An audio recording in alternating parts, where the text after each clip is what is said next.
դուք երբևէ փորձել եք դիմել իտալական համալսարաններ, ապա հաստատ գիտեք, թե ինչ տարօրինակ, հուջուջ, բարդ պրոցես է։ Այս վիդեոյում ես փորձելու եմ այդ ամենը հեշտացնել, ես ձեզ ցույց եմ տալու, թե ինչպես կարող եք ընտրել ծրագիրը եւ համալսարանը, ինչ քննություններ եւ փաստաթղթեր են ձեզ անհրաժեշտ եւ ի վերջո որտեղ գտնել այդ համալսարանների դիմումը, որտեղ կարծես թե ոչ միտեղ չկա։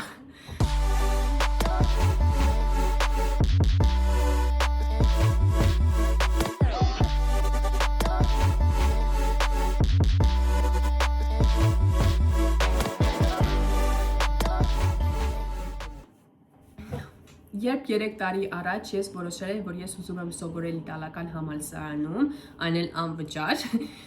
ինձ անչափ դժվար է որևէ ինֆորմացիա մանավանդ հայերենով դա գտնելը, այո, դա կար ռուսերենով կամ անգլերենով, բայց հայերենով ոչ մի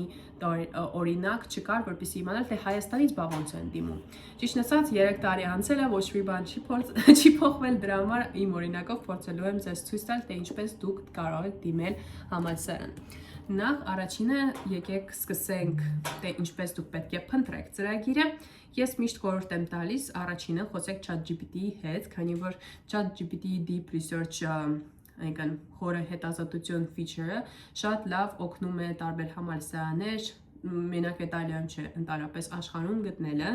ChatGPT-ի հետ խոսելուց հետո դուք կարող եք այդ համալսարանների վեբսայթները նայել, բայց եթե հասկանում եք, որ ամեն ինչ չի ասում կամ ավելի շատ տարբերակներ եք ուզում դիտարկել, ապա պետք է մտնեք այս կայքը։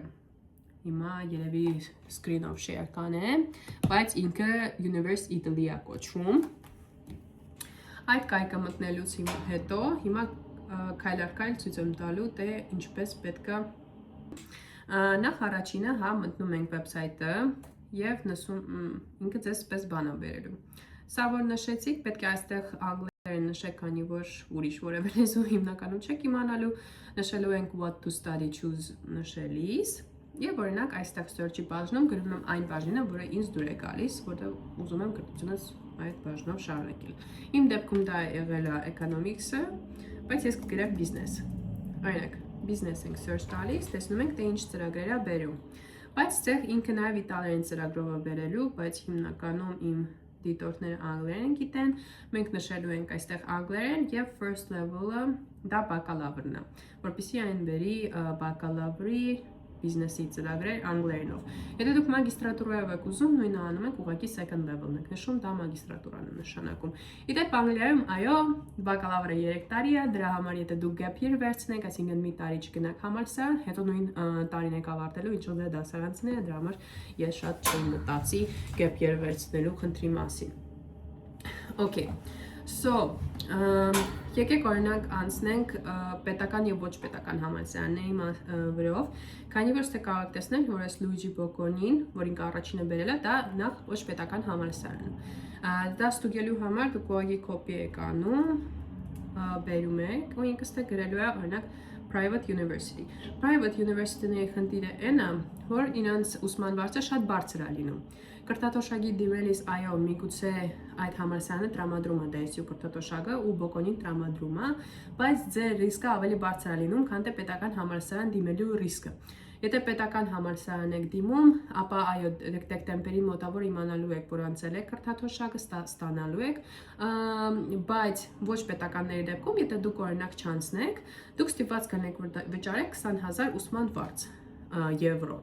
Իսկ դրա դեպքում, հա, ռիսկը ավելի շատ է, քան թե օրինակ ոչ պետական համալսարանը ուսման վարձը ընդամենը 600 եվրո է։ Հայերի համար դրա համար կան շատ ռիսկային չի պետական համալսարաններ դիմելը եւ ես խորհուրդ եմ տալիս, եթե շատ գումար չունեք, հաստատ դիմեք պետական համալսարաններ։ Հիմա լավ, գնանք երկրորդ համալսարանով, հիմա ստուգենք իրար հետ, տեսնենք պետական համալսարանն է թե չէ, ես իհարկե գիտեմ, որ ինքը պետական է, բայց ուղղակի դա հասկանալու համար գրենք։ Okay։ Ինքը ինչ բան չի բերում, ասենք դիա բերեց, որ Բոլոնիայի համալսարանը public համալսարան է, public-ը նշանակում է պետական։ Ահանց, գնացինք հետ դեպի մեր university-ի։ Օրինակ, գնացինք, անենք visit course, դա տանելու է ձեզ ծրագրի դեպի ծրագրիր հղումը, ու տեսնում ենք, որ իրականում իտալական բոլոր համալսարանները ամեն ծրագիր, ամեն բաժինը ունի իր առանձին կայքեջը։ Դրա համար շատ դեպքերում շատ դժվար է գտնել այդ համալսարանի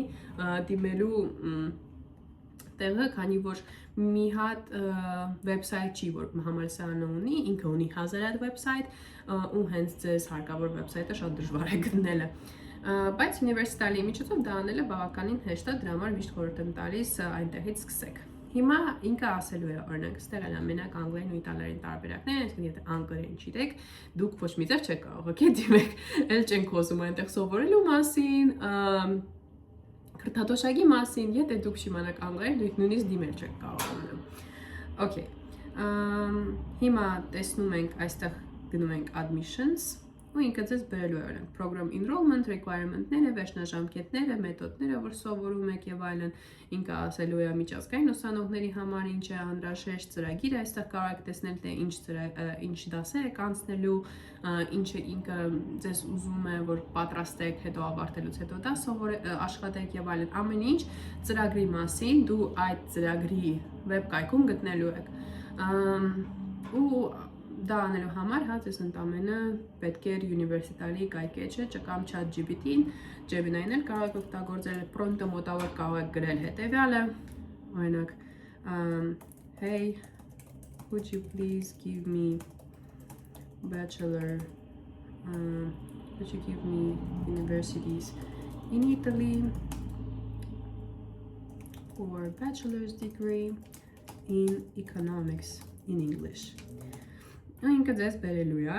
եթե deep research բերեք ավելի երկար է նայելու, ավելի լավ ծրագրեր ասելու, բայց պես է որ ասեք, էլի խնդիր չի տալու։ Հիմա ինքը գնայի, ես իրականում զարմացել եմ, թե ինչքան մարդ Հայաստանում չգիտե ChatGPT-ից ոնց օգտվել, բայց here you go։ Նայեք, առաջինը էլի ասեց Բոլոնիայի ծրագիրը։ Ինքը ձեզ ահագին ժամանակ save կանի, քան թե ինքնուրույն դուք գնաք այդ ամեն ինչ նայեք, նաև կարող եք իրան հղում ասեք, որ ինքը բերի ինքնուրույն վեբսայթն է ձեզ տանելու, հույս ունեմ, այո, նույն վեբսայթն է տանում։ So ամեն ինչ այստեղ նայում եք ու ստուգում եք։ Նաև կարող եք ասել, որ միանգամից պետական համալսարանները ասի, որ դուք ինքնուրույն դա չստուգեք։ Հետո համալսարանը ընտրելուց հետո շատ կարևոր է դուք գտնեք requirement-ները։ Հա կարող է այսպես հեշտ լինի, այս համալսարանի նման Բոլոնիայի ինքը ամեն ինչ այստեղ admission-ում գրի, օրինակ սա է պետք, այս քննությունը պետք է հանձնեք եւ այլն, բայց շատ դեպքերում շատ համալսարանների համար այդպես չի։ Դուք պետք է գրեք, օրինակ University of Siena, իմ համալսարանն է, գրում եք ծրագրի անունը, որ ուզում եք, որ իմ դեպքում Economics and Management, եւ կողքը գրում եք Bando, կամ, Bando-ն դա application, call of application-ն է նույն, եթե դա այդպես գրեք, էլի բերելու է, ուղղակի Bando-ն իտալերեն բառն է, ու ինքը ձեզ բերելու է ամեն ինչ, ձեզ պետք է այդ տարին դիմելու համար այդ ծրագրին։ Ինքը ստե ասում է admission requirement-ները, որն օրինակ ասում է, որ դուք պետք է դիպլոմ ունենաք, պարտադիր 12 տարին Հայաստանի ուսանողների բախտը բերել է, որ իրենք 12 տարի են սովորում, բայց այն հայերը, ովքեր օրինակ Հայաստանում չեն ապրում, ներկայապես Ռուսաստանում են ապրում, նրանք պետք է foundation course անեն, էլի արտերկրում, ու շատ դեպքերում այդ foundation course-ը լինում է վճարովի, այսինքն դուք կրթաթոշակ կամ զեղ ճուսման վարձի համար չեք կարող ստանալ։ Ամեն դեպքում հայերի 12 դասարանի կրթությունը այս process-ում մեզ շատ օգնում է։ Ու պետք է ունենաք an English language at least B2 B2 մակարդակի, դա միջինից բարձր մակարդակն է, դուք հիմա մի քիչ հետո անգլերենի մասին կխոսենք։ Նայում եք թե number of places, հա, ինչքան մարդ իրան կարող են այս ծրագրի համար ընդունել, կներեք, շատ վառը լույս է արև, ես չգիտեմ ուրախանալ, տղրեմ, որտեղ հիմա վրոդի նկարը շատ վառված է երևում, բայց նույնպես, չգիտեմ, երկար ժամանակ Անգլիայում արև չի եղել, ես հիմա Անգլիայում եմ սովորում, քանի որ Erasmus ծրագրով եմ վերջին կուրսս անցկացնում, բայց շատ վառ եղավ, ես չի ուզում այսպես վառ լինել։ Բարեբախտաբար Անգլիայում պետք չի շատ երկար սպասել, մինչև արևը կորի, բայց լավ վերադառնանք։ Հիմա դուք այստեղ պետք է ուշադիր նայեք, թե այս տեղերի քանակը ինչքան է նշում, քանի որ օրինակ իմ ծրագիրը ինքը non-EU ուսանողների, այսինքն ոչ եվրոպացի ուսանողներին ահագին բարձր քանակի տեղեր է տալիս։ 150 հոգի եվրոպացիների համար եւ 150 հոգի non-եվրոպացիների համար, ոչ եվրոպացիների համար։ Ու այստեղ հետո որ մի քիչ վարիչներ դուք կտեսնեք, որ կա երկու deadline-ներ, վերջնաժամկետներ։ Ինքը նախ նշելու է եվրոպացի ուսանողների համար ու ոչ եվրոպացի ուսանողների համար։ Այստեղ ուշադիր է, որ դուք տեսնեք վերջնաժամկետը հատուկ ձեր համար նախատեսված, որը մեր դեպքում ոչ եվրոպացիների համար վերջնաժամկետն է, դա մայիսի 12-ից հունիսի 12-ը ընկած ժամանակն է, 150 տեղ մինչև հունիսի 30-ը դες հասելու են, ընդունվել եք, թե չէ։ Բայց դա իդեպ անցած տարվանն է, այսինքն դուք պետք է սպասեք մինչև այս տարի այս նույն application-ը դուրս գա։ Հետո, ինքը այստեղ ասում է, որ պետք է Dolce English, Dolce ու SAT։ Ասեմ իդեպ, որ այլևս չկա այս քննությունը Dolce-ն, հիմա ուրիշ քննություն է, քննությունների մասին հիմա մի քիչ ուշ այս վիդեոյում կպատմեմ։ Լավ։ Այսինքն արդեն ընդհանուր process-ը հասկացանք, թե ինչ տեսք ունի, ինչ ծրագրեր ինչպես պետք է գտնեք, դա գտնում ենք ծրագիրը ChatGPT կամ Universe EDLE-ի միջոցով, հետո փորձում ենք գտնել call of application-ը կամ այդ ծրագրի մեջ website-ով փորձում ենք գտնել requirement-ները, նախապայմանները ու հետո ըստ նախապայմանների փորձում ենք դիմել, այսպես։ Հիմա խոսենք հիմնականում թե ինչ են ուզում բակալավրի փուլում, որպեսզի ուսանողը ներկայացնի իրենց, եւ դա իհարկե ավագ դպրոցի ատեստատն է, որ դուք սովորել եք 12 տարի այնտեղ, պետքա ցույց տաք, եթե դեռ չեք ավարտել դպրոցի դիպլոմը չունեք, պետքա ցույց տաք ձեր վերջին 3 տարվա գնահատականների ցանկը, այդ գնահատականների ցանկը հիմնականում դպրոցներում տալիս են հայերեն, եթե անգլերեն տանել թարգմանելու կարիքը չկա, բայց եթե հայերեն է, ապա կարող եք թարգմանեք այն թարգմանչական կնիկով կամ նոտարական կնիկով, անգլերեն կամ իտալերեն, որևէ խնդիր չկա, երկու լեզուն էլ ընդունում են։ Բայց ցանկալի է եթե անգլերեն ծրագրի եք դիմում, անգլերեն թարգմանեք։ Այսպես։ Դա առաջին փաստաթուղթն է, որ ձեզ հարկավոր այս փուլում։ Հետո իհարկե պետք է գալու ձեր անձնագրի առաջին նկարը, առաջին էջի նկարը, պետք է գա 3-4-ի վրա նկար, նաև էլեկտրոնային, որպեսզի application-ին գծեք դիմումին։ Հետո արդեն ավելի ձեզ բնութագրող, ձեր փորձը բնութագրող փաստաթղթեր են պետք գալու, դա CV-ն է ձեր, նույն ինքնակենսագրականը, որ դուք նշելու եք, թե դուք ձեր կյանքի ընթացքում ինչ եք արել, վերջի կյանքի չէ, ամբողջ չէ, okay, վերջին 3-ից 4 տարին, թե ինչ եք դուք արել, չգիտեմ, միջին դպրոցում կամ elementary դպրոցում, вообще մարդու է դարսկիր չի կենտրոնացեք ավագ դպրոցի վրա, թե այդ վերջի քանի տարին դուք ինչ եք արել։ Նույնը մագիստրոսներին է վերաբերվում, փորձեք էլի վերջի 4 տարի, այսինքն բակալավրի առաջի կուրսից, թե դուք ինչ եք արել, որտեղ եք աշխատել, ինչ internship-ներ եք արել, ստաժировք եք արել, կամ կուրսեր եք անցել, այդ ամեն ինչը պետք է լինի ձեր CV-ում, քանի որ դուք կրթական ծրագրի եք դիմում, սկզբում խոսեք ձեր կրթության մասին, այսինքն որ դուք սովորել եք այս դպրոցում, այս համալսարանում ու հետո արդեն ձեր փորձի մասին փորձեք սկզբում ամեն ինչը ինչ ընդհանրապես կյանքում արել եք գրեք, հետո արդեն հասկանաք թե այստեղից իրոքից որն են արժանի, որ լինեն ձեր ինքնակենսագրականի մեջ։ Ես սրա մասին, եթե ուզում եք, կարող եմ առանձին վիդեո նկարել, թե որտեղ որ ես խոսում եմ անձնական բրենդի մասին, ինչպես կարող եք լավ CV սարքել, մոտիվացիոն նամակներ գրել, այդ ամեն ինչի մասին ես հաստատ վիդեո նկարելու եմ, դրա համար բաժանորդագրվեք։ Okay. Ինչպես արդեն նշեցի, շատ դեպքերում ծրագրերը ձեզնից ուզելու են մոտիվացիոն նամակ,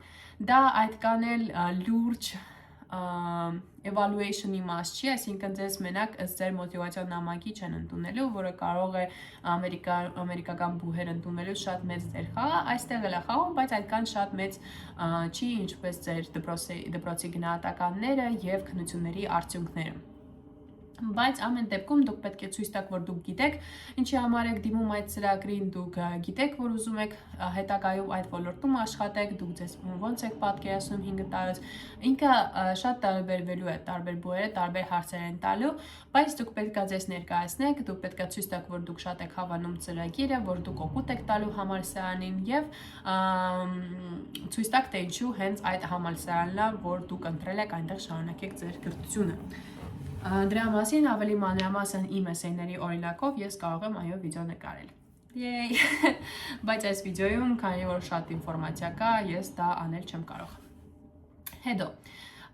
փաստաթղթերից ռեկոմենդացիոն նամակներ շատ դեպքերում չեն ուզում իտալական համալսարանները եւ մնում են քննությունների արդյունքները։ Ձեզ հիմնականում պետք է գալու երկու քննություն, եթե դուք դիմում եք բակալավրի համար, դա լինում է ձեր անգլերենի քննությունը կամ իտալերենի,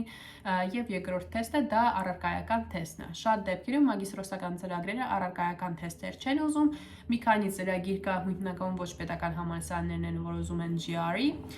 կամ GMAT, բայց դա շատ քիչ համալսարաններ են, հիմնականում մագիստրոսական ծրագրերի համար ուղղակի նայում են ձեր գնահատականներին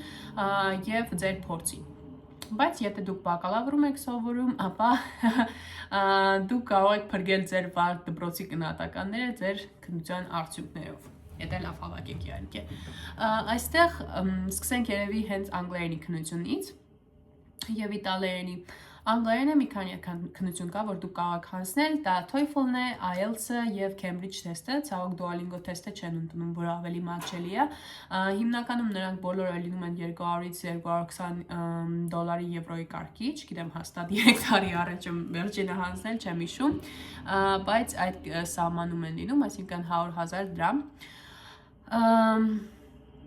100 Հա, ես շատ լավ կոնվերսիաներից գլուխ եմ հանում, չէ, բայց լավ, anyway, այդ քննությունը պետք է հանձնեք, անգլերենը պարտադիր է, ինչ շատ մարդ գրում են ու հարցնում են, իսկ պետք է անգլերեն կամ իտալերեն իմանալ, այո, պետք է։ Ես չգիտեմ մարդիկ ինչ են պատկերացնում, որ իրանք գնան Եվրոպայում, իրանք ինչ լեզվով են խոսալու, ռուսերեն, հայերեն, այնտեղ չգիտեն ժողովուրդ։ Կամ պետք է իտալերեն խոսեն Իտալիայում, կամ է անգլերեն ու անգլերենը բոլորը չգիտեն խոսալ։ Սա լավ կլինի, որ դուք հիմա ձեր անգլերենը շատ լավ սովորեք, որպեսզի կարողանաք ընդ անգլերենով ծրագիր ընտրեք, սովորեք, ու հետո սկսեք կամացից իտալերեն սովորեք, որպեսզի կարողանաք մարդկանց հետ շփվել, քանի որ այնտեղ բոլոր մարդիկ Հայաստանի չափ գիտեն, գիտեք անգլերեն, թիվը 10% իմանա, չիմանա անգլերեն։ Մեծ քաղաքներում մի քիչ ավելի լավ է սիտուացիան, բայց փոքրներում չէ, բանավանդ որտեղ որ ես եմ ապրում, այնտեղ հիմնականում դուք պետք է իմանաք գոնե բազային իտալերեն, որպեսզի կարողանաք մարդկանց հետ շփվեք, որպեսզի համալսարանի ներկայացուցիչների հետ կարողանաք շփվել, խոսել, դա ամեն ինչը իտալերենով արվում։ Բայց հիմա դուք պետք է կենտրոնանաք այն լեզվի քննության վրա, որով որ ձեր ծրագիրը այնտեղ անցկացվելու է։ Եթե անգլերենով է, անգլերենի վրա պետք է կենտրոնանաք, եթե իտալերենը, իտալերենի վրա։ Իտալերեն քննությունը Chills-ն է, ՆԱՅՊՀ-ում հանձնում, դուք պետք է նախորոք զանգեք գրանցվեք, ինքը մի քանի ամիսը մեկ է լինում։ Ես ճիշտ ասած Chills-ի մասին շատ տեղեկատվություն չունեմ, քանի որ ես ինքս TOEFL-ն եմ հանձնել, բայց դա հեշտ կարող է իմանալ, եթե որևէ մարդ ուզում է իտալերենով հանձնի, ես կիմանամ ձեզ կասեմ, եթե ուզում եք։ Լավ կլինի, իհարկե դուք ամեն ինչ ինքնուրույն փորձեք ամեն դեպքում սկզբում անել, քանի որ եթե այսպես փոքր ադմինիստրատիվ բաները չեք կարողանում, հետո ավելի դժվար է լինում, հավատացեք ինձ, երբ որ դուք գաք հասնեք Իտալիա, ինքնուրույն սկսեք ապրել։ Ամեն դեպքում ես ձեր կողքին եմ որպես advisor, ձեզ խորհուրդ տվող մարդ, որ այս ամեն ինչը ձեզ շատ ծանր չթվա։ Հասկացանք, հիմա լեզուն պետք է հանձնեք, երկրորդը առարկայական քննությունն է, որը հիմնականում բակալավրների համար է, ինչպես ասեցի, եւ այն առաջ եղել է, որ հանձնել են երեխեքը տոլկայի եւ տարբեր տոլկեր, ես տոլկին եմ հանձնել, բայց այս տարի որոշել են, որ այս քննությունը այլևս չի անցկացվելու, քանի որ նախորդ տարիներում շատ մարդիկ ուղղակի չիտ էին անում, արտագրում էին, այս տարի ավելի դժվար քննություն են դրել, այսինքն մենակ օրինակ անգլերեն մաթեմ չի, այլ նաև ուրիշ բաժիններ կան, օրինակ մաթեմը անգլերենը, հետո գալիս է քիմիան, կենսաբանությունը եւ ֆիզիկան։ Դա արվել է որպեսզի ավելի գրագետ մասա գա Իտալիայում սովորի, որ ամեն երկրորդը չկարողանա ընդունվի, բայց քանի որ սա տրանզիտային տարի է, այդպես ասած, որոշ համալսարաններ նաև ընդունում են այն տոլկերը, եթե դուք հանձնել եք այդ նախորդ տարիներում, եւ ընդունում են SAT-ին, բայց շատ վատ կոնվերսիա են անում գնահատականի օրենք 1450-ը SAT-ին, որը շատ բարձր միավոր է համարվում, լիստ հայերի համար, դա իտալական համակարգում, չգիտեմ, այդ տոլկը, որ 50 միավոր է, դուք ստանալու եք, չգիտեմ, 35, հաստատ այդ 35 միավորը այդ իտալական քննությունով ավելի հեշտ կլինի հավաքել, քան 1450 SAT-ին, որտեղ որ անգլերենը շատ դժվար է։ Ու շատ դեպքերում հայերը անգլերեն բաժինը նույնիսկ չեն հանձնում, իմացեք, որ իտալական համալսարաններ SAT-ով դիմելու համար դուք պետք է հանձնեք անգլերեն բաժինը։ Այսպես, հիմա ուրիշ քննություն են անում, այդ քննությունը անունը CNTS-ը։ Ցավոք այս տարի արդեն այդ քննության համար որևէ տեղեր չկան, ամբողջը գրանցված է, դրա համար եթե դուք դիտարկում եք այն ծրագիրը, որը պահանջում է այս քննությունը, հիմնականում պետք է այո հանձնեք SAT կամ էլ սպասեք այս տարին անցնի, մյուս տարի փորձեք գրանցվել այդ քննությանը։ Այսպես նաև կան շատ համալսարաններ, որոնք որ իրանք իրենք են կազմակերպում քննությունը, օրինակ Siena-ն, եւ որ ես էի դիմում, ինքն էր կազմակերպում քննությունը, Sapienza-ն շատ ծրագրերի համար հիմա ինքն է կազմակերպում քննությունը, Humanitas test-ը կոչվում, այդպես շատ Humanitas-ը չէ, դա բժշկական տեստերից է, Hum test-ը կոչվում, ծրագրերի համար Humanitar, դրա համար ամեն դեպքում դուք պետք է ուշադիր նայեք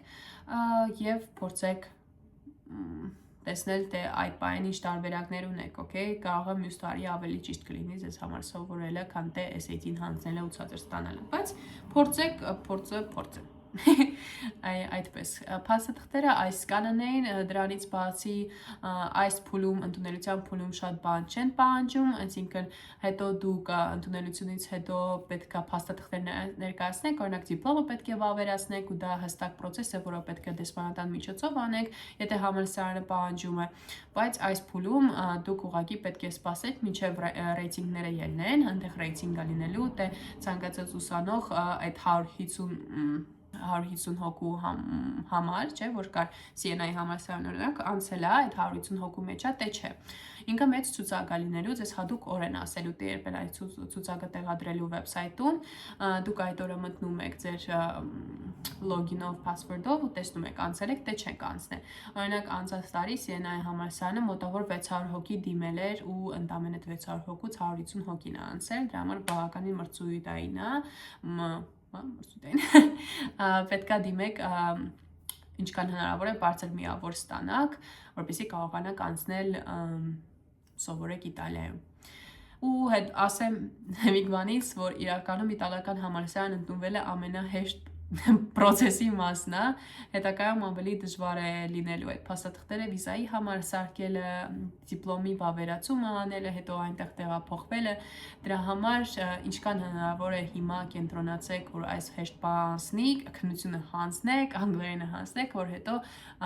միգուցե դες ավելի հեշտ լինի այդ ամբողջ տպալության հետ դիլ անելը։ Այդպես ինձ թվում է ընդունելության հետ կապված ես ամեն ինչ ասեցի, բայց եթե դուք դեռ ունեք հարցեր, անպայման գրեք մեկնաբանություններում, ես փորձելու եմ ձեզ պատասխանել, իհարկե շատ հարցեր կան, որ ես չեմ պատասխանել, որովհետև ամեն ինչ չեմ հիշում, դրա համար գրեք, ես անպայման կպատասխանեմ, մինչ մյուս վիդեո, որտեղ որ ես փորձելու եմ խոսել անձնական բրենդի մասին, թե ինչպես դուք պետքա ձեր CV-ին, մոտիվացիոն նամակը եւ մնացած փաստաթղթերը սարքեք, քննությունների մասին կարող եմ որոշ խորհուրդներ տալ, եթե որևէ բան կա, որ հստակ ուզում եք դրա մասին վիդեո նկարել, դա նույնպես գրեք մեկնաբանություններում։ Սիրում եմ բոլորին, ձեզ հաջողություն, սա իդեպ արդեն ընդունելությունների սեզոնն է սկսվել, դրա համար բաց չթողեք, հաստատ փորձեք, դիմեք։